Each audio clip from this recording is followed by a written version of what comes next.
Black cisgender heterosexual identified men are killing Black trans women. Black ones. We are not talking about it in the church. Those street guys are already engineers. If they're mixing drugs and stuff together, they're chemical engineers. If you're just like, yeah, let's kill 50 cops just because, that's only a fraction of the Black people that they killed. Wait, now you're talking about my wife. For those of you who are joining in, we are talking about just the housing in the Black community and owning property, why it's important, and how to get yourself in there. When I think of financial literacy, I just don't think of the classroom work. I think some of it is practical application. I'm scared, especially, calling them to arms, talking about poll workers or poll watchers. That is rooted in history of voter suppression and intimidation.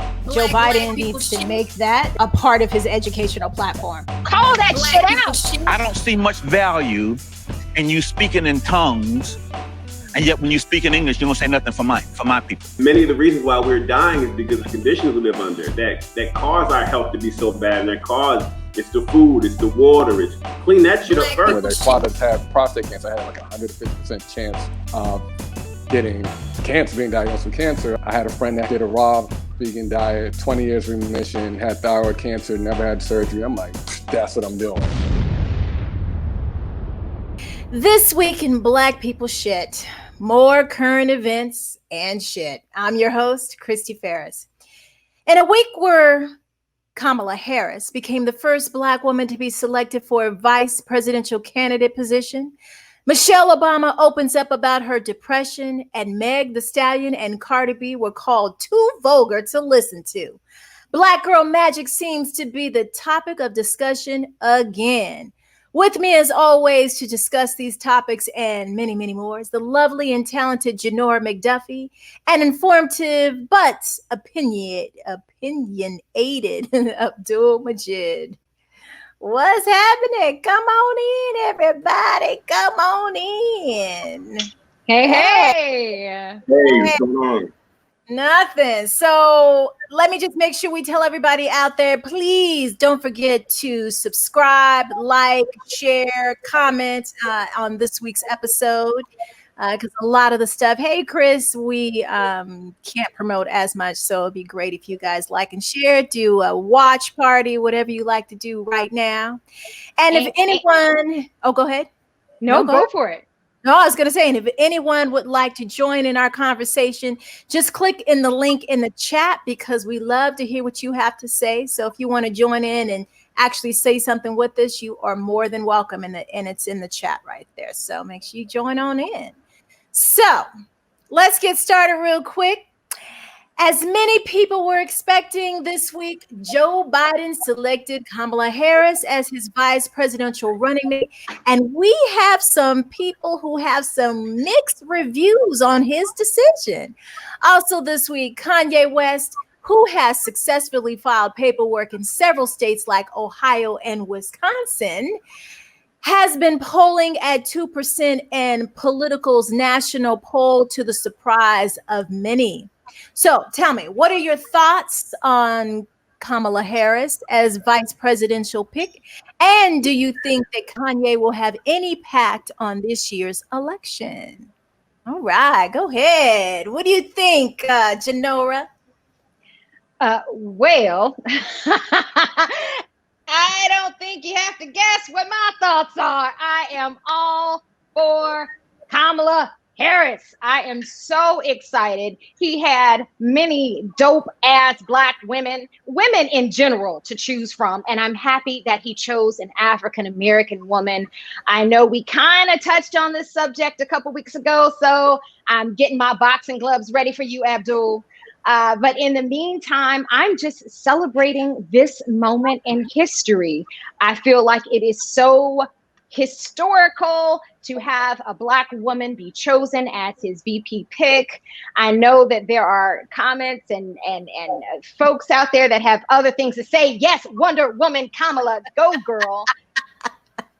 I will always be a proponent of understanding and pushing that representation and images matter. So to see a Black woman that close and inside the White House, yes, it inspires me. I'm sure it inspires younger women and men, not just Black, but also Indian or just people in general. I think their tag team together represents America in a way that I think is beautiful and in the direction that we should be going as a country. So yes, bring it on. Go Kamala. I'm part of the K-Hive. Biden, Harris, 2020. All right, Abdul, go on ahead. I don't like it at all.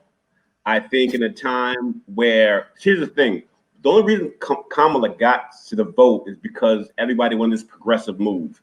And in a time when we're asking for police justice, police reform, certain populist issues, certain liberal issues, to get a woman like Kamala Harris with her history, she's more of a centrist than she's a populist. She doesn't, if you look back at her history with all her issues, the stuff that she's done, what's this guy? My Chief Richardson issue, the Kevin Cooper thing, all the things that happened with her trying to ban low-level inmates to get out on parole faster. Like, she has a history of stuff as a human being that I don't like. And as a Black man specifically, a lot of the things that she did specifically affected people who look like me. With all the stuff that she's done with the truancy issues, the stuff she's done with the inmates, the low-level first, second degree inmates, what have you, who were able to get out on parole. She opposed to it. The Kevin Cooper issue, where a guy who could use DNA to get off death row, she opposed it. Like, she has a lot of stuff there that I do not like. And at a time when we're asking police reform, we have the guy who was the architect of the '94 crime bill, put a lot of Black men in jail, and the woman who's putting people in jail for truancy. Like, that's who I'm supposed to vote for? Kids. Let me just make sure we clarify. It was the adults. It was the parents that were going to jail. Yeah, but the kids, their kids were the ones that were going, and so they were putting the parents in jail. I just want to make that clear for the truancy issues. And then if you look at the big factor, the big issue, the one that made the national headlines was a woman named Cherie something or another, a woman whose daughter suffered from sickle cell. She had all the documents to prove why her daughter was out of school. And Kamala had the police and TV crews come to her house to arrest this woman and take her off to jail. And even 2 years, she had to go to court for 2 years off of this. And the school just knew about the girl's sickle cell issues. All her teachers knew about it. Everybody knew about it. But because she fit this particular profile, because Kamala wanted to be hard on, wanted to be the justice one, that she throw this woman in jail. So do you think that she has changed? Do you think that she has a different outlook and a different view? I mean, that was one of the things that they were saying, that she's kind of changed a little bit about the policing and so forth. I've heard what she said, but if you haven't done any actions after the things that you've done, if there isn't some subsequent actions for all the things that she's done, and all she's saying is that she changed, what makes her stance no different? No effect. I know it's a little bit different, but what makes the stuff coming out of her mouth no different than any other politician's mouth, including Trump? Like, you don't have anything to back up. You don't have any actions to back up your claim. Now, let me say this for the record. I know we do have to vote for her. I know we do have to get Trump out of office right now. So I'm not saying this as a point to try to go against the ticket, but I am showing my displeasure for her when they could have picked someone like Abrams. Abrams worked in local government, and she was an activist turned politician, unlike Kamala, who was just a politician. So what do you guys think out there? What are your thoughts? I know there's a couple of people who said that they want your t-shirt. Janora, Chris Waves, thank you. Steven, who also has a show. I did his show, so I want to say thank you for supporting my show as well. A couple more people who love the t-shirt. Tim says, but according to most Capitol Hill scoreboards, she ranks as the #1 or #2 most liberal senator. She's come a long way since her DA Attorney General days. People evolve. Yeah, as compared to who, though? Like, she's not more progressive than Bernie. but not more progressive than I would say. As a matter of fact, even in the group that she was with, she's not more progressive or more liberal than Stacey Abrams was. She's not more progressive than Nina Turner was. She's not more progressive than what was the other candidate who was asking for reparations for Black women? I forgot her name. There was a white woman asking for reparations on Marianne Williamson. Marianne Williamson. She's not more progressive than her. Well, I think that. So, I'm sorry. Go because I haven't had. I've said my first round. And I will be patient for my second round. No worries. Here's my thing. I definitely, I'm always for the people. So I hear what you're saying, and I did definitely felt the same.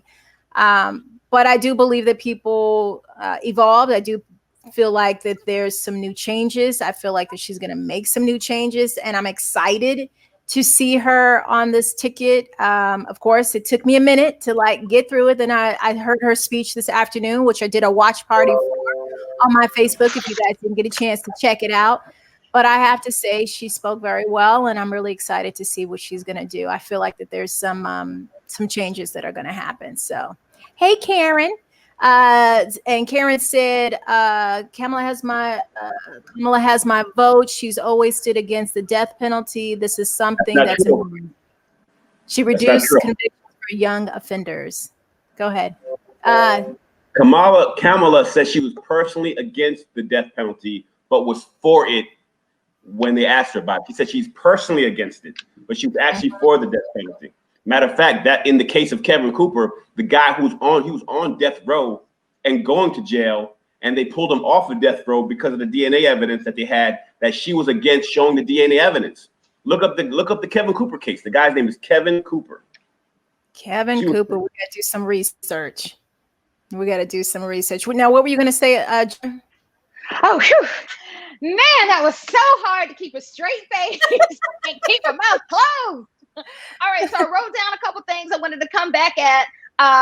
There are, yes, certain details, certain stats, certain bills and cases that I don't know. And I don't want my enthusiasm for Kamala to be mistaken for we can't criticize her at all. No, let's for issues that we have, let's bring her to the table and let's talk about it. But I am so enthusiastic and excited and understand the importance of the moment and understand our platform on this show that I will never use my mouth to put down a sister.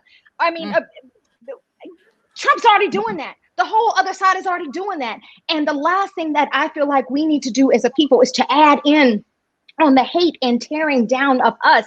The sister is qualified. She is sharp. She is brilliant. And in terms of her record, Abdul, I wrote down a couple things. You called her just a politician. No, she has been a servant, not just a politician. Yes, she has had to run for office. Your eyes are on the ground. You rolled them so hard at me, Abdul. Also, you used Trump and Kamala in the same sentence as a comparison. Boy, if I could reach through. Not exactly, but okay.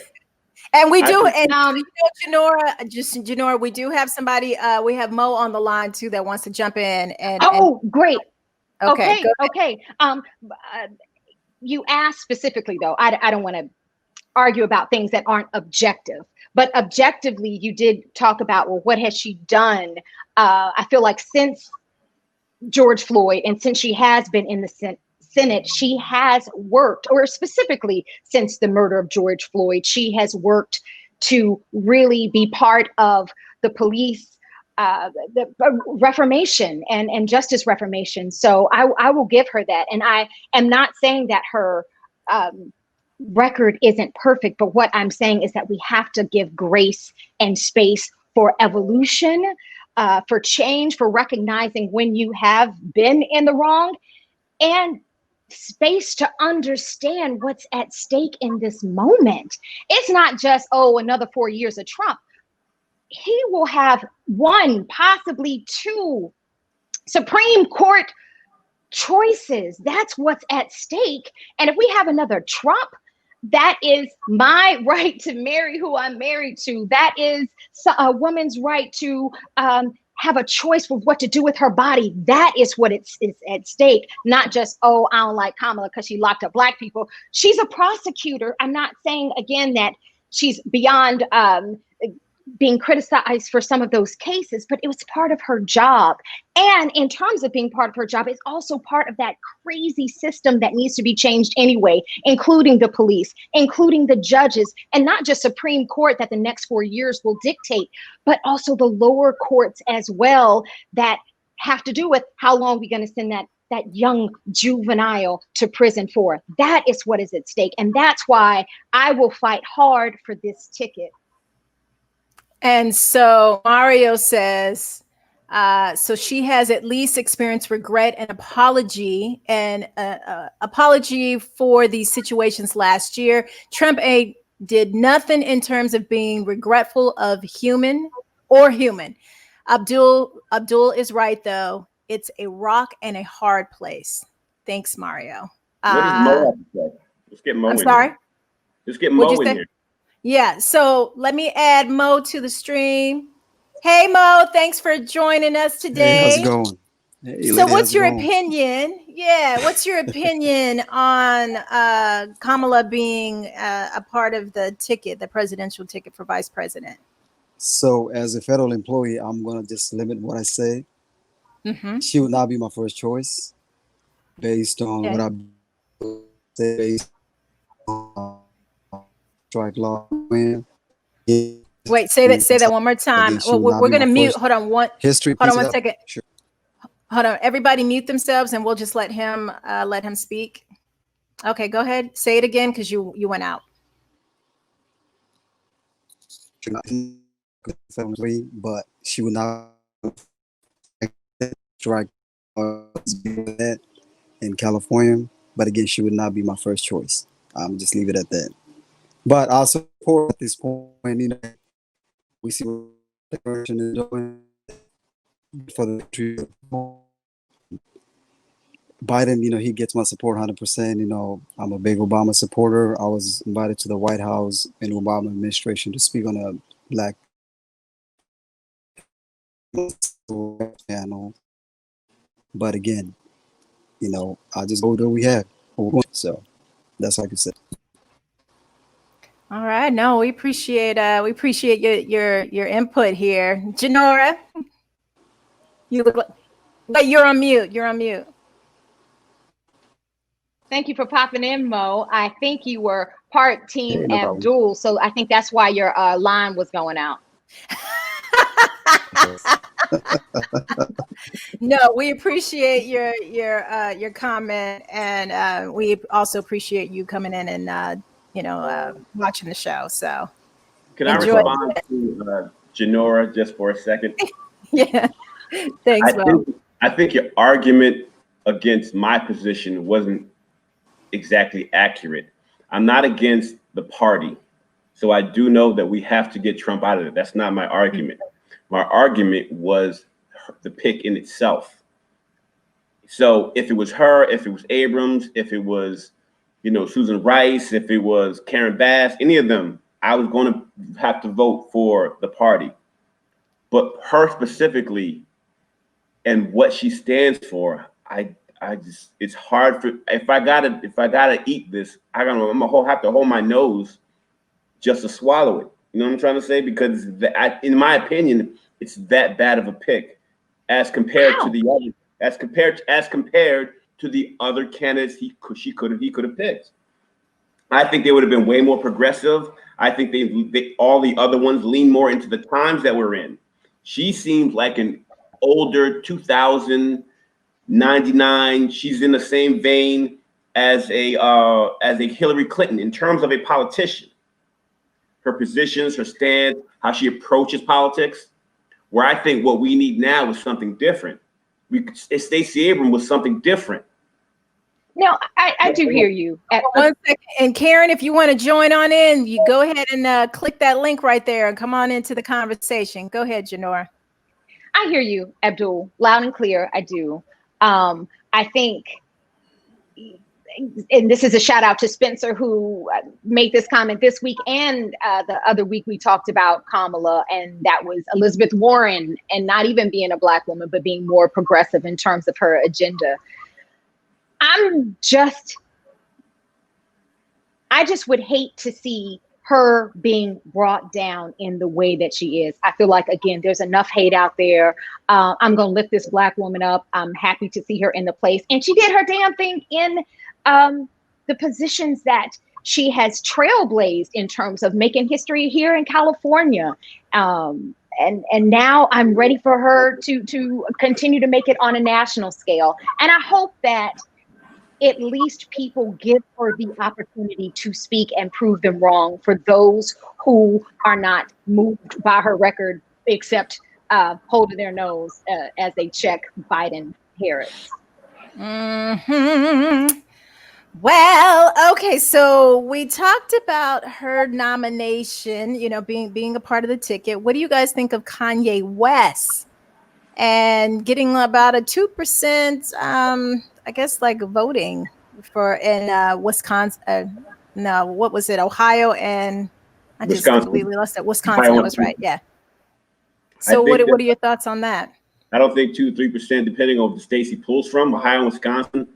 I don't think it would take much in terms of maybe Ohio 2%. With a lot of times the outskirts of Ohio, Pittsburgh goes technically a lot of times tends to go Republican, but Philly tends to go Democrat. Then you got places like I can't even think of the other states, but he 2%. I don't think that. I think he won't. I think he'll make such a mockery of himself that people will turn against him more than they will turn towards him.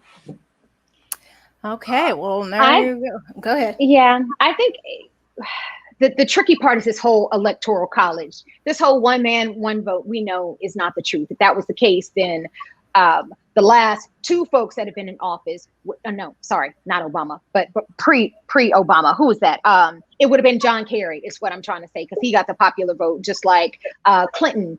Hillary Clinton got the popular vote. So it's not one man, one vote. It's this electoral college that has got us crazy.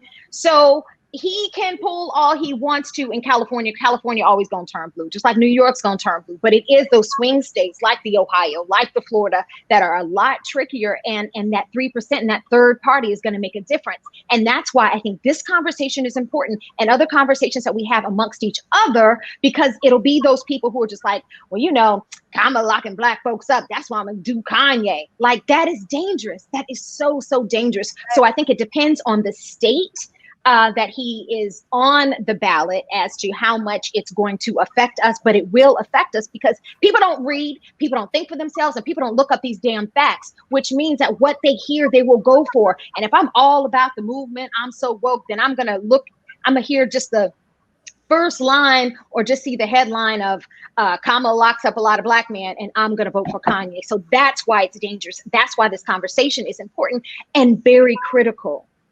I think it's also interesting because, you know, I was reading some of the comments that people were writing that, you know, that she's not Black enough. I mean, there's so many different reasons that we as Black people will just turn on each other. And I think we finally have an opportunity.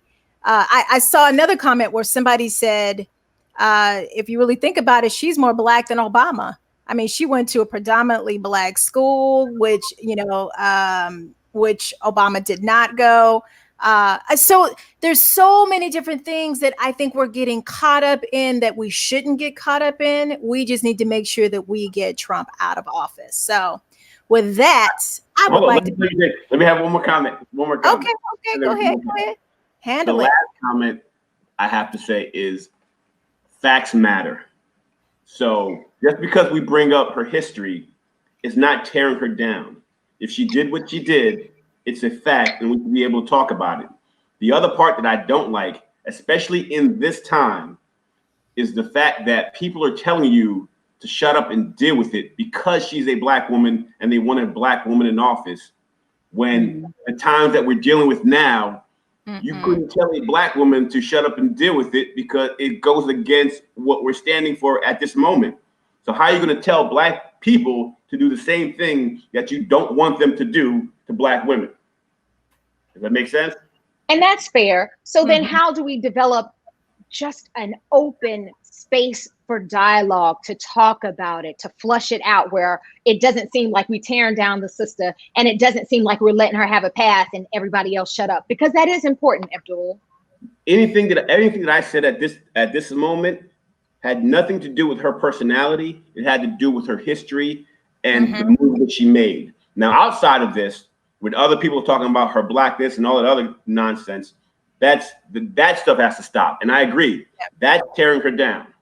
But talking about her history, her voting history, and the facts of what she's done, you can't censor people that way. It goes against our Constitution. I really hope that when she does her rounds and she has her, speaking engagements, I hope that she does more African American type shows. Like she did. What was it? The Breakfast Club. The Breakfast. What was it called? Breakfast Club, Breakfast Club. Yeah, where she did that. I hope that she does more so that we do get to have these type of conversations to get more of a sense of who she is from our perspective, because people do code switch, and she's one way with one people, and I'm sure she's different when she gets with her friends from Howard. So I hope that we get a chance to have a conversation with her. She needs to come on Black People Shit. Go ahead. Oh, she needs to come on Black People Shit. Yes, absolutely. But her, like you just said, going to Howard and representing HBCU, I don't see her having an issue with that at all. And code switching is what we all do to live in America. Oh, yeah.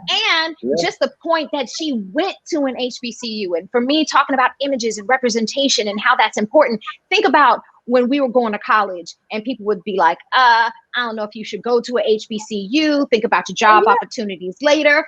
Oh, yeah. The vice president of the United States went to let me not jinx, the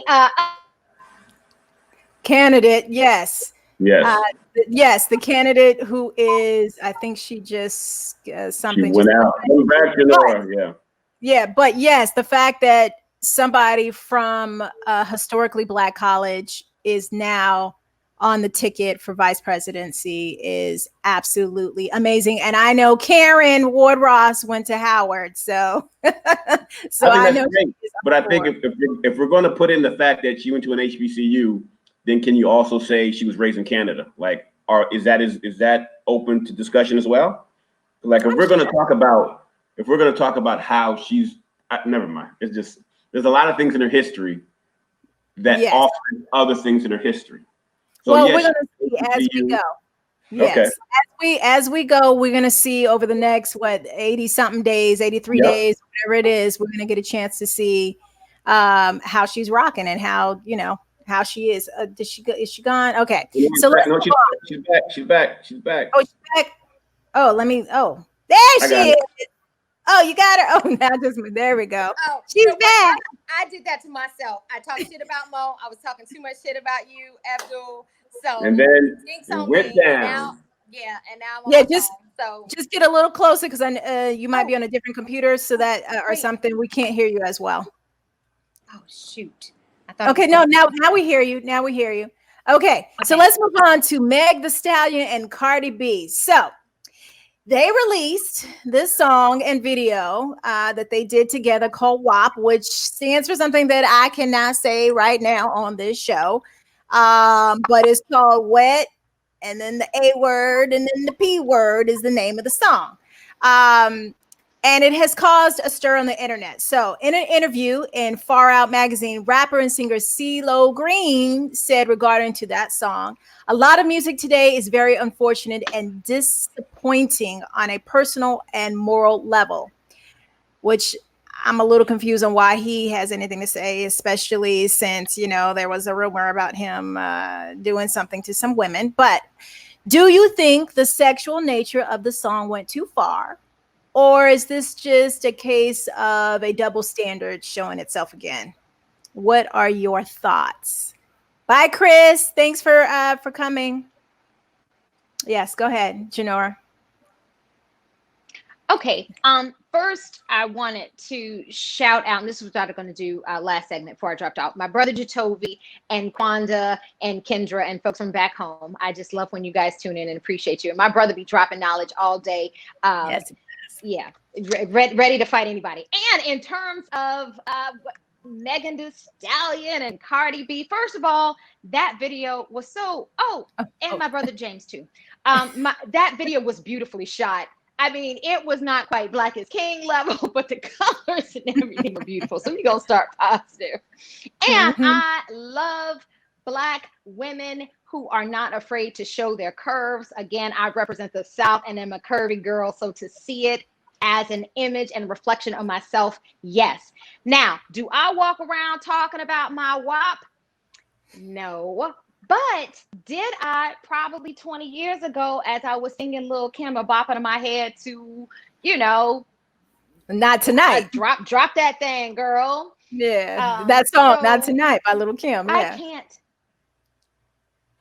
So it's hard for me to have a double standard, in other words. So it's not what I would love my niece and nephew to watch, but what's good for the goose is good for the gander. Dudes do that all the time. Shouldn't be a double standard, and also a double standard in what I was doing back in the day. I don't want to be like now old and prude and I can't get down, but I know what I was singing. So go girls. Y'all look good. Y'all make me feel good. How about you, Abdul? I don't have a problem with the content in the video. I think the double standard is actually the people upset about the people criticizing her. That's the double standards. Because if you look through a historic lens, you go back to 92, Reverend Calvin Butts with putting those records on the street and rolling them with a street roller. C. Dolores Tucker went to bought stock in Warner Brothers just so she could go to the meetings to talk about the lyrics of some of these artists. You had Essence Magazine do a year-long campaign talk, Take Our Music Back, where every episode there was something talking about the misogyny and sexuality in music that men were rapping about. You had in 2004, Spelman University banned Nelly from coming on their campus when he was trying to get bone marrow for his sister because of the music video that he had called Tip Drill. You had Oprah Winfrey do a whole show about music and men and sexuality and over-sexualizing women. So it's not like there's never been a pushback of sexualization of music. The fact that people are pushing back on people pushing back, I think, is the double standard. And the only reason they're doing it seems like, is because they're women. And that might be the problematic part about it, because every other person who's done stuff that we didn't like, we push back against it. So Joseph said, I think it's unfair to judge any era of music because we will always have young people who express themselves using different terminology. And then Karen said, is there any other race, culture, or ethnicity that speaks about their women in this way? And yes. Okay. Yes. So there are. Mm-hmm. I can't think of any because I guess in my mind, I'm like, not really. Reggaeton music speaks about the women like this and have the visuals like this. You go back to, I think, some of the earlier parts of country music, not as massive as we do consistently, but there've been hordes of music from country music who talk about this. You even go back to even operatic songs about where they would talk about women's sexuality and things that they would do in songs there. So we just do it. We just have the eye on us right now, and we've done it in such a mass scale with all of our music. It's been in R&B, it's been in reggae, it's been in. So I think that's the problematic part. But no, we're not. It's not some isolated incident that we're the only ones doing it. Yeah, for me, it's always been hard. Just because I work with so many young kids. I've always worked with young kids, and a lot of times they feel like they have to live up to these expectations, especially the way that these songs, I mean, even Usher, would say things that were a little out there. I guess the difference that I'm seeing is maybe now they're saying, well, now we have more control over it. we're in control as opposed to just being ruled by a guy, but now we have control. I guess that's part of the reason why people are like, yay, this is a good song for women. We're taking control. But I also think that it sends, I just think it sends the wrong message, For grown folks, yeah, hey, for grown people, sing it. Do whatever you need to do, your power, all that good stuff, taking on our sexuality. But for young kids, and I know that, we're not responsible for young kids. Cardi B and all of them and Meg, they're like, hey, I'm not responsible for what they watch and what they do. That's the parents' job. But I personally wouldn't want my kids or nieces or nephews or whatever to be watching that type of stuff. So for me, it's, were you saying something? No, I was looking at Karen's question. To answer your question, just quick, Karen, yes, nowadays, as graphic, if you listen to reggaeton music, I know it's in Spanish, but reggaeton music is probably one of the biggest music because they have Latin America, South America, Central America, and parts of the Caribbean. They are as graphic, as detailed, and as sexualized in their music with the visuals and the song as any rap song today. And it's not part of rap music or part of rap culture at all. It's something completely different. Yeah, not responsible argument is sad. I agree with you, Tiffany. I mean, that's how they feel, but are you responsible for doing with me being an actor, doing an R-rated show? Or, it's a fine line, but it's not something that I particularly like. So that's just how I feel about it. Let's see, I consider that under the, what does that say? Rubric of Black culture. I understand why you would say that because of their history, but they don't. They technically have a whole different genre of music when you go to any music award ceremony, and they have their own Grammys for it. They have the Latin Grammys. They don't consider that part of Black culture, and it has reggaeton music and all the other lineage. But I understand where you're coming from because I do as well, but they don't. Yeah. And he says that he does watch a lot of it, and their music, very sexist also. So yeah. Oh yeah, Asian. Matter of fact, Asian. Look at Asian. That's another thing. You look at the Asian market with their depiction of women and the things that they do. Like the gentleman said, Mario said, in anime, and even some of the game shows and things of that nature. Like, I mean, in Spanish culture, like in Mexico, they have in Argentina, they have a topless weather woman. And I know it's not the music, but we're talking about the depiction of women within media, I guess I would say. And so, I agree with you. I agree with both of you. It's not their responsibility, but it is sad, and I don't like the direction either. So yeah. Anything you want to say, Janora? I know you've been moving around. Oh, I think we lost a little bit again. Dang it, Janora.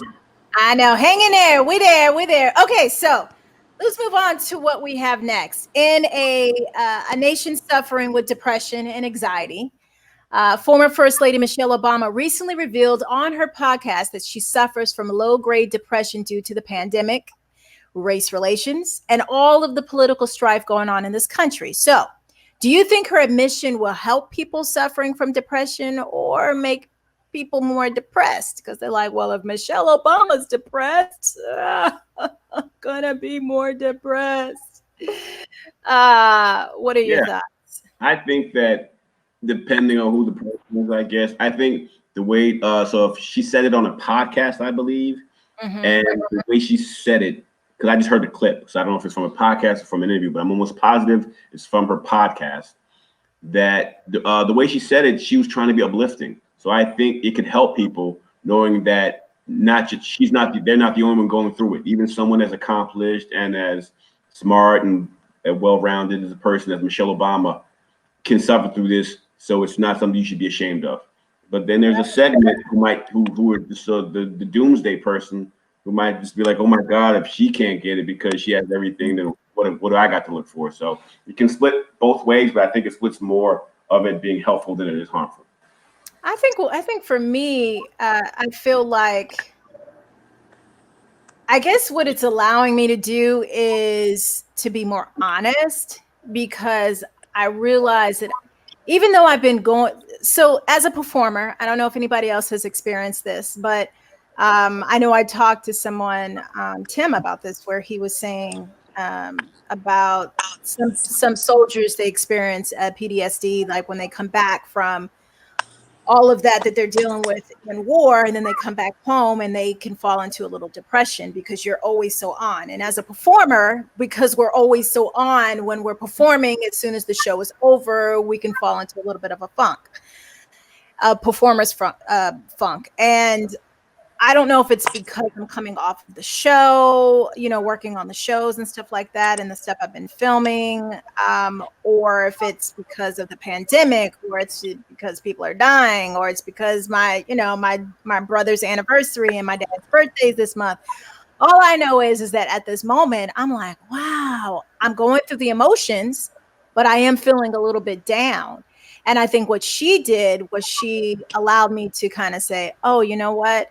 Okay, I think I am feeling this, and to be okay with it instead of trying to fight it and not admit that that's what's happening, and just continue to keep doing a whole bunch of stuff.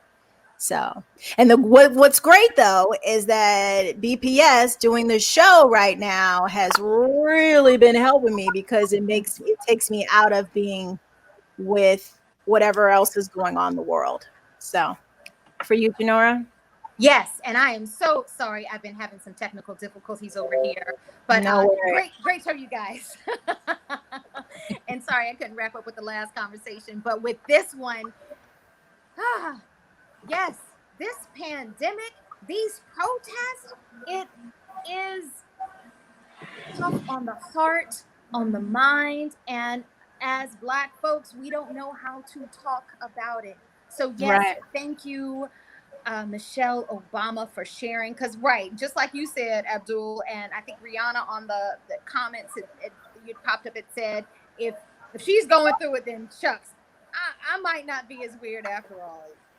And we can, yes, the more that we can speak it, the more we realize we're not alone, and the more, yes, we can seek help, and that's the most important part.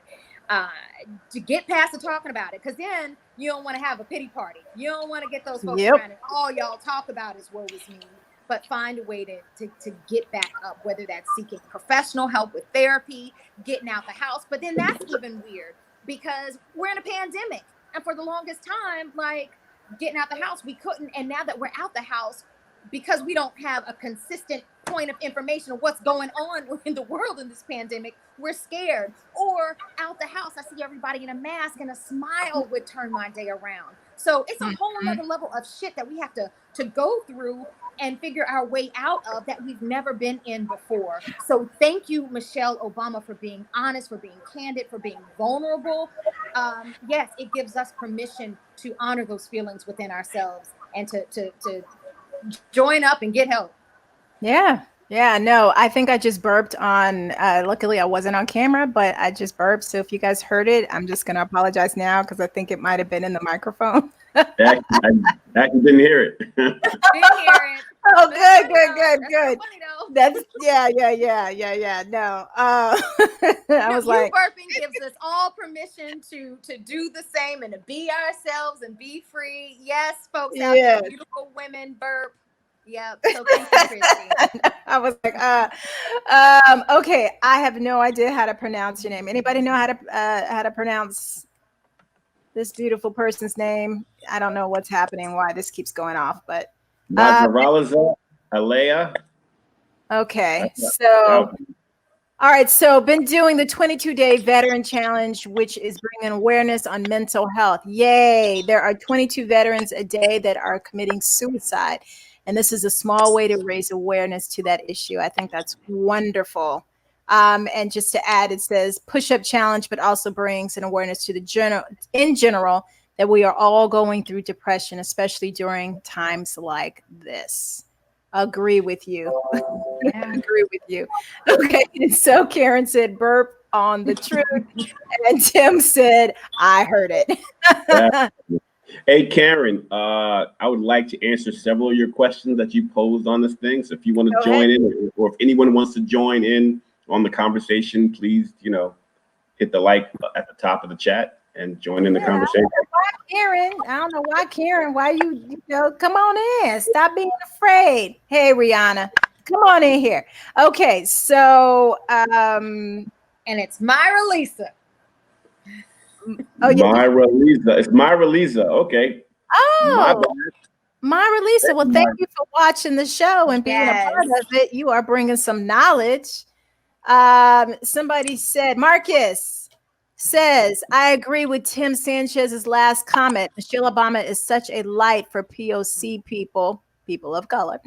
And for us, depression is every day. And for Michelle Obama, of all people, to be so honest and vulnerable about depression will bode well for POC people, not in the public eye. Yay, Michelle. Thanks for keeping it real. Yes, I totally agree. And I think what she did was very bold, courageous, lovely, wonderful. And it helped me, you know, to just really be in a place of being honest with myself instead of just continue to keep moving and try to fight through it. I hear you, Karen. I know if your face ain't beat, we are not trying to be on camera. Jerry, my cousin, said last comment, but I personally think the song is just vulgar. Oh, on the last comment. Not the type of music I listen to, though. As for depression, I think Michelle Obama speaking on mental health is great. Everything going on in the world would take a toll on you. I often feel like I need a mental break. I totally agree with you. Isn't she pretty, everybody? Yeah. Hold up. There's one comment I wanted to address. Yes, please. That was Janora's brother. I can't find him. I've got James and Jacoby both tuning in. Okay. James said, take Rick out of it. Look at her resume and strength. Each candidate has this issue. Will we be attacked? I think race is a question which takes away from all the credential, all the outside Susan Rice is best qualified with the most experience. The race is plus, but hopes of addressing our issues. The thing about that, James, is that she put race on the table. She did it first. She did it first by, number one, going to predominantly black college for her when she presented herself to be a candidate, having a bunch of AKAs behind her on Martin Luther King's birthday.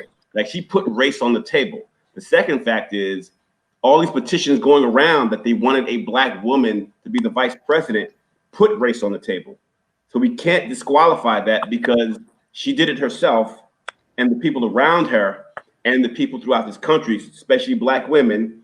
And recently, I believe 100 black male celebrities signed a whole petition saying that they wanted the vice president to be the first black woman. So you can't take race off the table. I'm speaking specifically to her resume, and her resume isn't something from a person that I would want to be president. So just to clarify, because I think I read my brother's comment differently, and I'm not saying it's because it's my brother and I will always stick up for him. But the way I took it is he was just like, if you take race, as in just look at her resume, doing what you're saying, Abdul, if you just looked at her resume, then she's qualified. And in terms of who put race on the table, shoot, the good Lord did when she was born. She was born brown. So, and I know there are even discrepancies or there's a debate of how black is she. I think that's all a waste of time, or waste that time should be put on toward defeating Trump and not deciding, is she Indian, is she Jamaican, is she African American, is she just black? I think, shoot, if I'm shoot, and this is a Delta sticking up for this AKA. You best believe if I ever ran for anything like that, I would have all my sorors behind me. So that's not putting race, that's putting her historically black sorority behind her. Her choosing Howard. Howard's a fantastic school. I don't think of course we're influenced by the color of our skin, but again, going back to, I guess maybe before I was cut myself off with my poor technology. Again, I'm sorry. It was just to even shout out her choice of going to a HBCU and what that means as an image and representation of her being potentially our vice president. She went to a HBCU. She's part of a historically black sorority. Like, all kudos. And you're right, Abdul, in that race is part of the conversation with those things that happen. But it's hard to take that completely out, since that's just the nature of who we are as humans in this country that we call America. I think the problem with the race question is, and why people keep dismissing it, and why it doesn't upset me, but it irritates me, to the fact that African American people in this country have a particular history. And up to this point, there has been no one with the lineage that comes from the slavery of this country that has reached the highest office, president or vice president. So, and it jumps off the back of the fact that in this country, African Americans have paved the way for almost every community, from my labor, to finances, to Civil Rights Act, to the fact that you can trade with different groups of people, to integrate with schools. And we never are allowed, or have never been allowed, to be in that position, or anyone from our lineage to be in that position.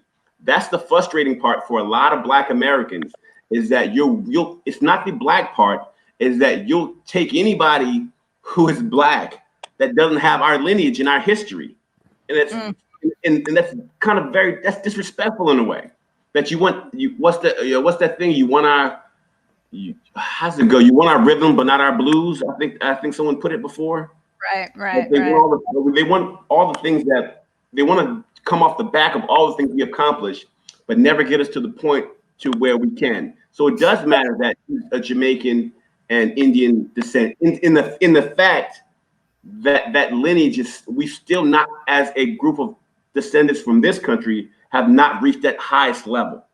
And it seems to be in all areas, now that you're bringing up that point. I mean, that goes on with the discussion that has to do with the, even the new movie that's coming out, where you have, I think he's British, who's playing somebody from the Black Panther. Yeah. So, or, the whole situation with a British actress playing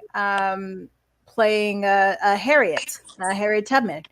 It seems to be this conversation that everybody's coming up with. The same thing with Nina Simone. Yeah, I'm not saying it doesn't mean anything. Mm-hmm. I mean, I'm not saying it doesn't mean everything, but it doesn't mean nothing at all either. It has a place to have a discussion about it, because it seems like we're being capped.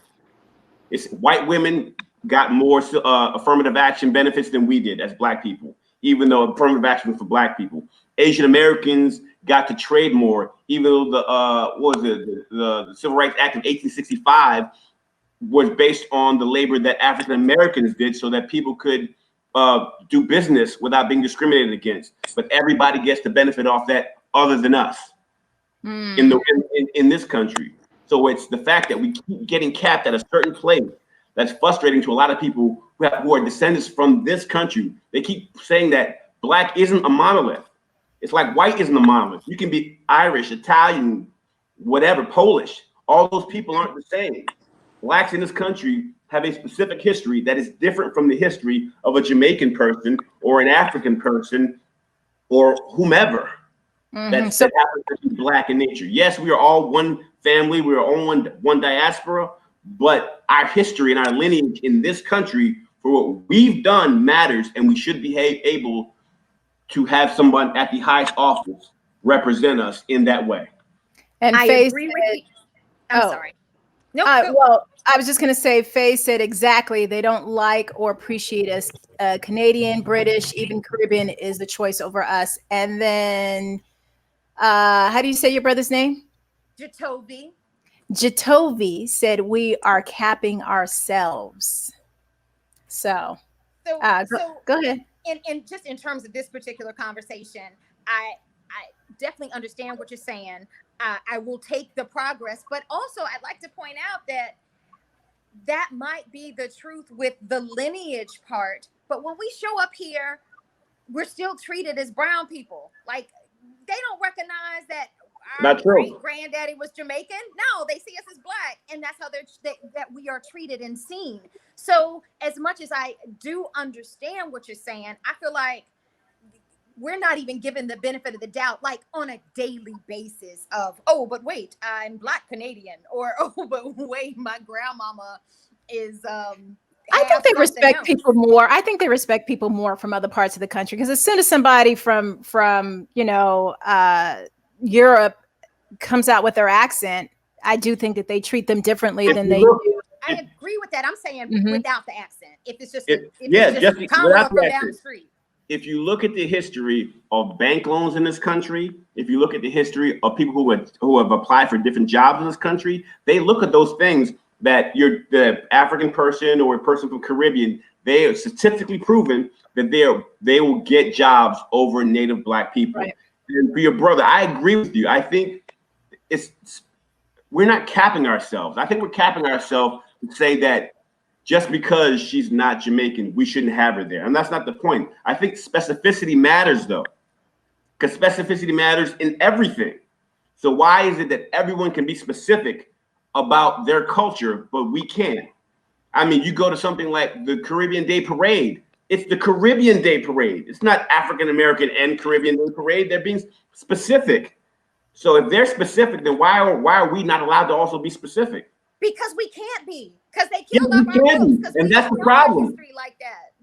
But what is our history? Our history starts from slavery. We came up with jazz. We came up with blues. We came up with we dominated in basketball. Our history in this country is a rich history. If you cut from slavery, cut all that off, and just talk about what we have done in this country, technology-wise, sports-wise, education-wise, we moved the meter in almost everything as Black Americans in this country.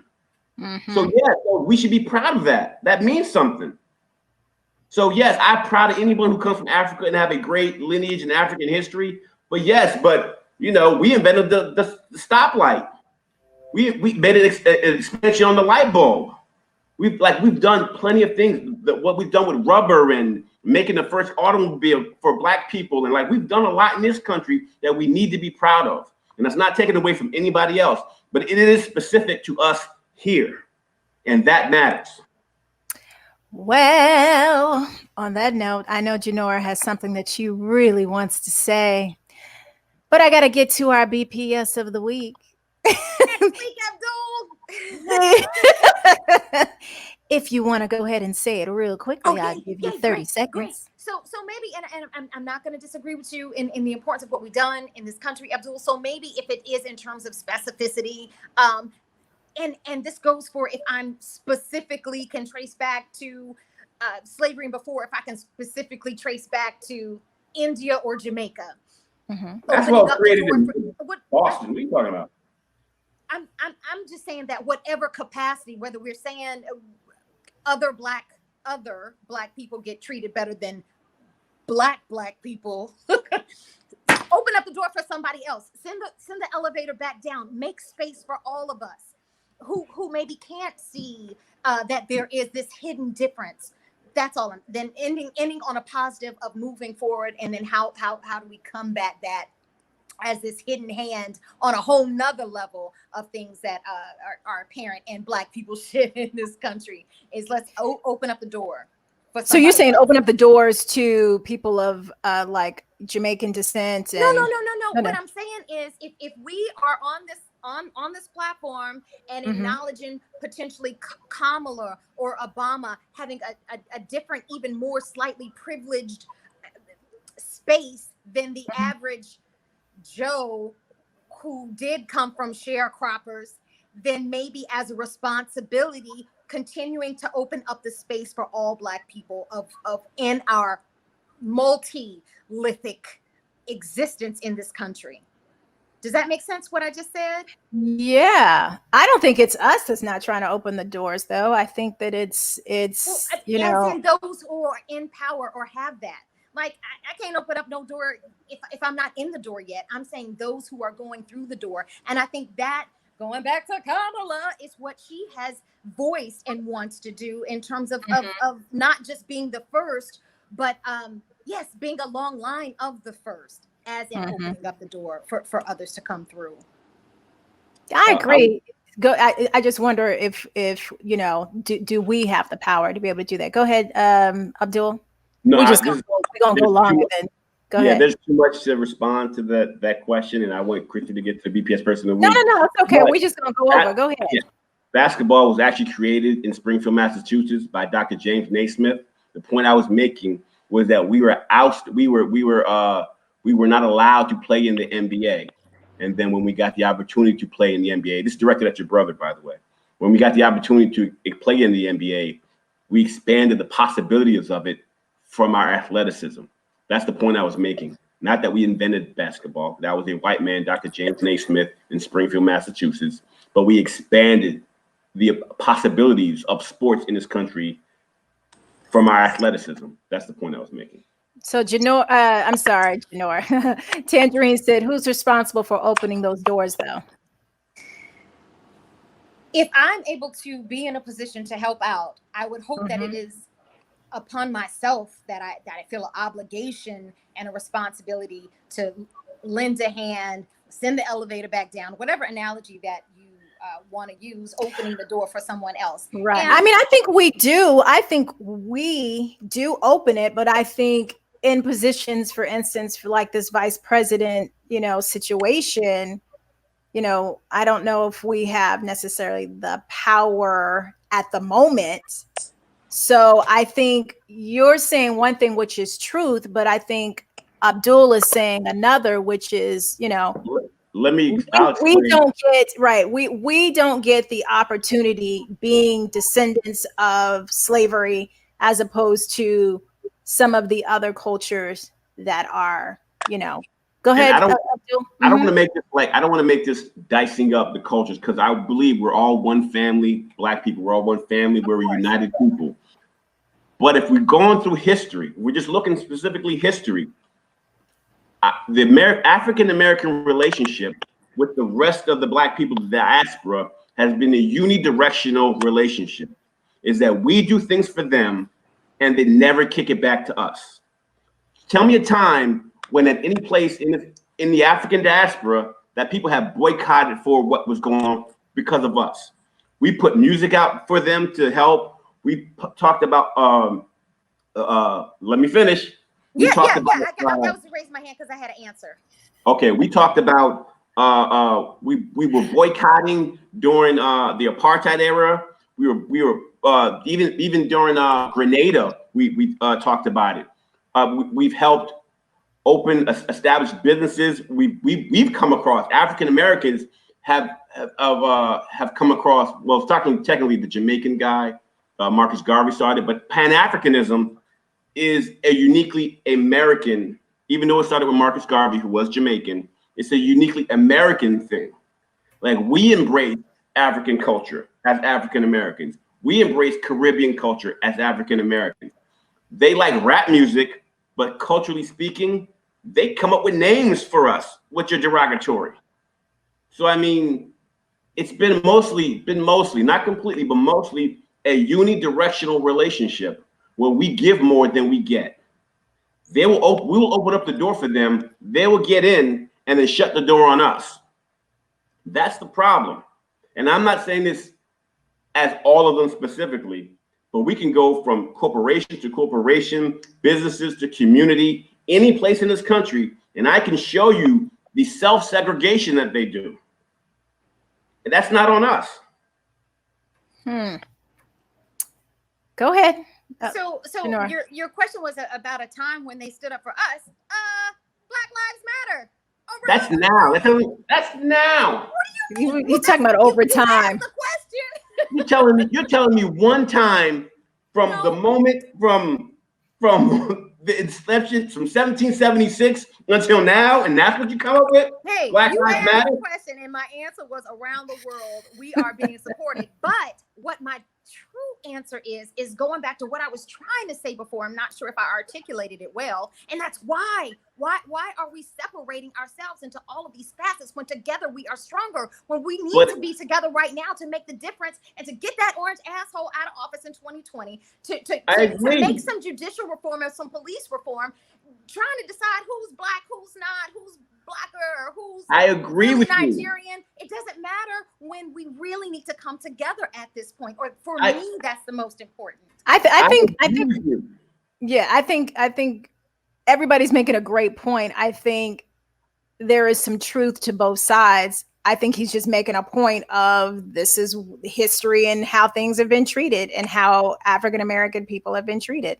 The frustrating part of this conversation is the fact that they always saying that the onus is on us. Like we're the ones kicking people out of our community. We're the ones kicking people out of our music. It's not us. African Americans historically, from whites to Asians to anything, have been the most inclusive group of people that have probably damn near faced this planet. We embrace everybody. We've embraced the Irish. We embrace the Italians. We embrace the Jews. We embrace the Jamaicans. We embrace the Africans. We embrace anybody who came from a country who were poor, came to have to live with us because we were also poor. And then they took off and we were still poor. And then we get segregated. It's not us that are the ones that are ostracizing ourselves. That's a false narrative, and I wish it would stop. Okay. Let me read some of these comments real quick. Geez, I mean, everybody's been. Mario, I think you're gone already. I know you need to cook dinner. Thanks. Thanks for joining in. Brian, hey, guys, right back at you. Let's see. We can't stay united if we're going to say those Black people can't. Somebody said, so what? I think it's dangerous to overgeneralize. James said, and historically, that division and separation has been the system used to divide and keep us from all potential, keep us from becoming all that we can be, division to keep us in our place, not rocket science and obvious systematic strategy. True. We're in this moment now. Karen agrees with you, Abdul, but it's happening now, like Janora said. And we were supported in the 60s civil rights movement too. So thank you, Faye. Lisa, the numbers are low. Say it again. The numbers were low. Like, look at the numbers from 1920 up of how many Black immigrants are in this country. 1920 was 5,000. 1930 was 15,000. 10,000. And there were 10 million Black people. 1930 was 15,000. Up to 1980, where there was only 800,000 Black immigrants in this country, but there are 26 million Black people in this country. The numbers don't add up to what you're saying. Yes, they supported us, but let's go. If we act talking facts, I can pull them out all day. Well, he is definitely the facts man. Well, we're going to get to our BPS unless anybody else has something to say, but I would love to jump to the BPS of the week. Abdul, if you can pull that up for me, it would be lovely. And while he's pulling that up, you know I can't let Abdul have the last word. It's just what I do. And, Go ahead. And it is to recognize, Abdul, I ain't never going to argue with you over facts and history and dates and numbers. Dude, you are well-read and well-respected in my book. My last word is always about love and unity. So I feel like if we can take from this conversation, just moving forward together, then I'm happy. And it's what we need for change that is needed, both politically. John Lewis, daggone it, we can't let him down in his grave. We got to vote, y'all.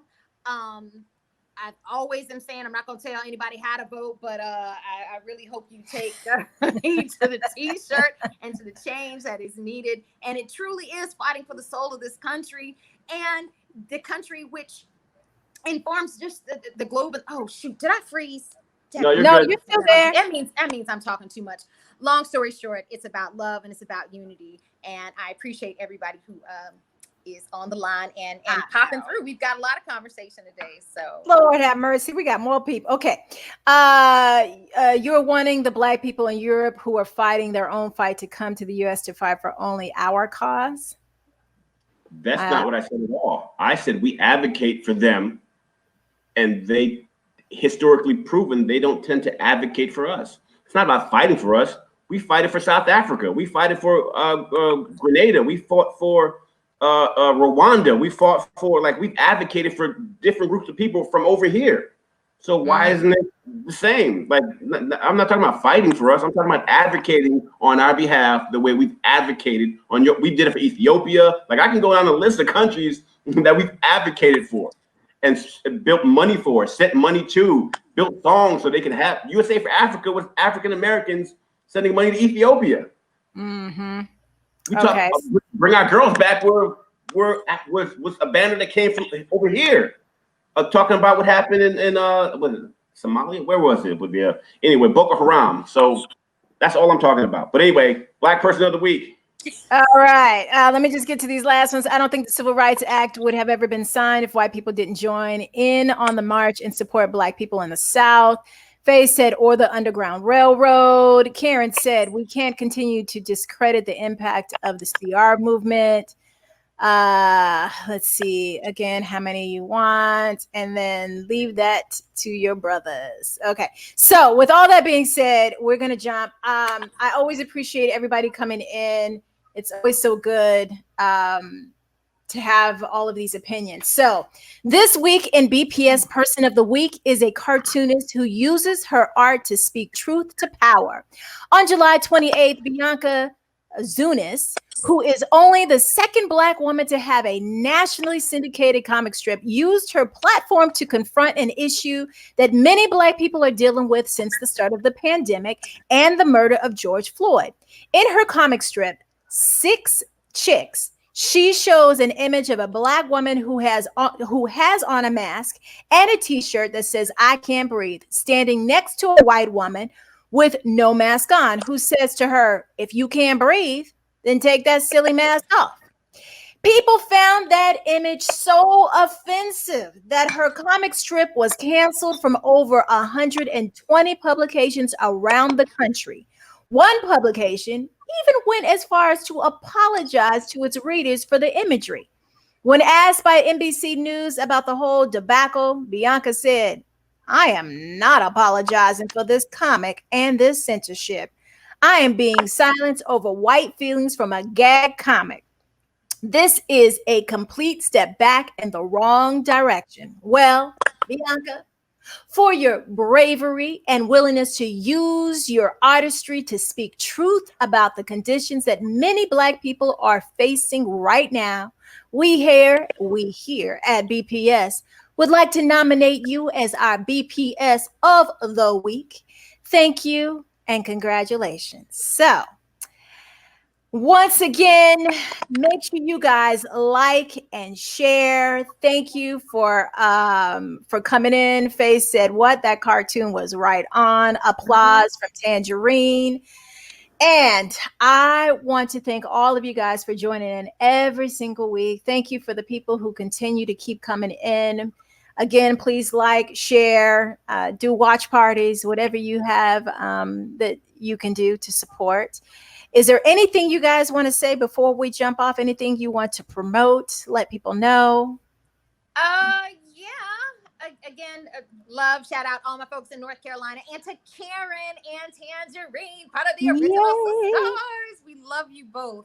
And you can check me out tomorrow. I'm interviewing live with Argentum Studios. They have a live broadcast featuring different artists, and I'll be back talking about Kamala. Tune in, Abdul, and catch me out. I'll post something about it. It should be on their website, but I'll post something on my Instagram page, and that is at JMcDeezy if you want to follow my journey.